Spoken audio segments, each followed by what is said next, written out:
First photograph that we look at here, John, is of the Hove Band, which we spoke about earlier. Could you just take us through the people that are actually in the photograph? Well, looking at left to right, Brian, there on your left you've got Johnny Boyce from Torryburn, Jim Dunn on the accordion there from Kelty, and myself down at Limekilns. That'll be 1967. The band was formed by Tommy Bonner, but Tommy had went down, and you were quite happy to come on board and take over the reins from Tommy. Yes, because Tommy and I sung a lot of the same kind of songs, and Tommy was going down to London and he said, would you take it over? So I took it over for, I don't know, a couple of years or something like that. We spoke of the final night at Rosyth Folk Song Club, and that's a smashing photograph. Could you just talk us through the personnel, John? Aye, right, that's 14th of May 1966, and as you say, the last night, and there on the left is Jack Beck, standing holding the concertina is Dan Lister, and then immediately behind him is Tommy Bonner. Next to him is Geordie McIntyre, then there's me holding Ewan McCall's banjo, and you can just see Tony Harris's head there, and then of course there's Ewan McCall, and standing next to Ewan McCall is pretty young Barbara Dixon, and standing next to Barbara is Peggy Seeger. I'm afraid I can't remember the name of the piper. In your early days you were part of a folk group called Tregullion, and we have a photograph of Tregullion, John. Yes, the guy on the left, that's Jim Ritchie, who actually lives in Milnathort now. In the middle is the late Tony Harris, who died about a year ago, and myself. That's The photograph on the same page, John, is of the opening night of the Hove in Chalmers Street. Who's in that photograph? Yes, that's October 61. From left to right, that's Robin Gray, who sung with the lady there, that's Delina McLennan, the well-known Gaelic singer and poet, and in the centre is Roy Guest, who ran the original house in Edinburgh at 369 High Street, opposite St Giles Cathedral. An early and a popular visitor to the Dunfermline folk scene was Josh McRae, and this is an excellent photograph of Josh. Yes, that's Josh McRae. He appeared at the house on many occasions. In fact, he was the person that most people would know of, because of course he had two songs in the hit parade at the time, Messing About on the River and Talking Army Blues. Josh McRae, wonderful singer and artist. We have some local performers who appeared at the house. This one here, John. That's Alistair Lister, who was a policeman, and he was a great mover in the Dunfermline Highland Society and used to sing a lot of good songs. They used to meet in the Masonic Hall at the top of the Nero.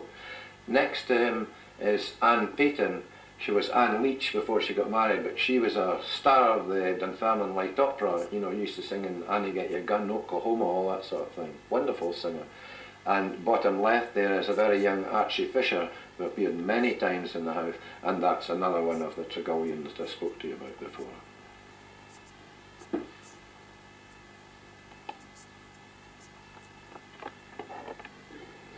From 1969 onwards, folk music changed and became electrified. We have a photograph here from 1973 of a couple of performers, but very good quality performers, John. Yes, that's Davy Craig from Daresay, who is a member of the legendary Cooper Cayley band, but he formed a group called High Speed Grass with, on the right there, Robin McKidd, and the two of them. Robin plays down in London now. He plays with a group called the Balham Alligators. Wonderful. Jean Redpath appeared in a few venues in the Dunfermline area, but here from 1961, John, we see her at the top there performing. That's right, that's Jean Redpath, and she at one time was president of the Edinburgh University Folk Song Club, and that's 1961, but of course, as you know, since then she's become a monumentally important singer, a lot in the production of Burns songs. The bottom one is the original Bilt Neep himself from Portsoy, Jimmy Macbeth, wonderful singer of bothy ballads and that kind of song. He used to sing at fairs up and down the country for pennies at a time, John. That's right, wherever there was a market, wherever there was a fair, he had wandered all over Britain, and I remember him saying to me one time, he said, "John, I've been in France and I've been in Spain and even amongst the Portuguesers too." My personal favourite artist who played in and around the Dunfermline area was the late great Matt McGinn, who wrote so many songs. And here we have a photograph of Matt here. Now, whereabout would that be? That was the Edinburgh Folk Festival of 1963. Matt, as you say, great performer, writer of many songs, Red Yo-Yo, etc. Okay. We have a photograph here, John, and it's not the best of photographs, but it's something that you wanted to highlight. Yes, a very important character again in 1963 at the Edinburgh Festival, Folk Festival, Arthur Argo, who was the great grandson of a very well-known collector called Gavin Gregg in Aberdeenshire. Here we have a trio in the bottom photograph there, John, three excellent musicians. Oh yes, that, I think they called themselves the Wayfarers, but that from the left on the fiddle, that's Bobby Campbell, and playing the guitar there is Gordon McCulloch, and of course Archie Fisher, and but they did recordings together, and then the two of them on the left hand side, they were in a band called the Exiles, which recorded quite extensively. Perhaps the best known, the most popular of all folk music artists from the 60s and early 70s were the Corries. But they didn't start off as a duo, John, and we have an early photograph of the Corrie folk trio and Paddy Bell. That's correct, they were a quartet, and on the left there you see Bill Smith and Paddy Bell in the centre, and Ronnie Brown of course was still singing, and Roy Williamson, wonderful instrumentalist and singer, best known song Flower of Scotland, everybody knows that one, but he unfortunately died a few years ago. Hamish Henderson had a lot to do with the early folk music revival, and here we see him in a group photograph, John. Could you talk us through this one? Yes, that's the 1963 Edinburgh Festival. There on the left is Bobby Campbell playing the guitar.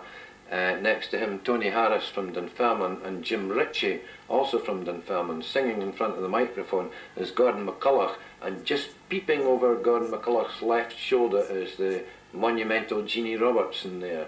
And in front of Jeannie is Ray Fisher, and behind Ray Fisher is Hamish Henderson. And there's Ray's brother Archie looking towards her, and Jim Kloss, who organised the whole festival, and Jodie McIntyre, a very fine singer. When you opened the house in 1961, you had a ready-made star in the shape of a border shepherd called Willie Scott. This is a smashing photograph, John. Yes, Willie used to come down the house every week from Kingseat on Outh at the back of Kelty, and Willie had already recorded on the Folkways label, but after that he went on to appear all over Britain and the States and Australia, Willie Scott. Very fine shepherd he was, and good singer of songs. Are well known. Cilla Fisher and Archie Fisher are still performing, even today as we speak. But here we have a photograph of three of the Fisher sisters, John. That's right, Brian. That's the three of them at Edinburgh Festival in 1963. On your left you've got Cindy Fisher, and in the middle Joyce Fisher and Ray Fisher. Marvellous singing family. Another local artist who injected quite a bit of comedy and variety into the proceedings at the house was Tam Lister. Yes, that's Tam Lister in the centre there, holding up his hand, and he was a product of what they called Kinderspiels, which were children's parties, and played the concertina. And I remember him telling me once that, you know that statue of the Duke of Wellington in Edinburgh facing the post office? Well, his grandfather posed for that on the horse. Who else is in the photograph, John? There's Archie Fisher on the right, and Gordon McCulloch playing the banjo. Can't make out the other one. Photograph, John, of the house. Looks as if it's full to capacity. Who's the singer in this photograph? The singer there is Maurice Frankel, who was a great supporter of the house in the early days. He was instrumental in forming the St Andrews Club. In fact, I went down to London with Maurice to a Ewan MacColl and Peggy Seeger seminar in 1962.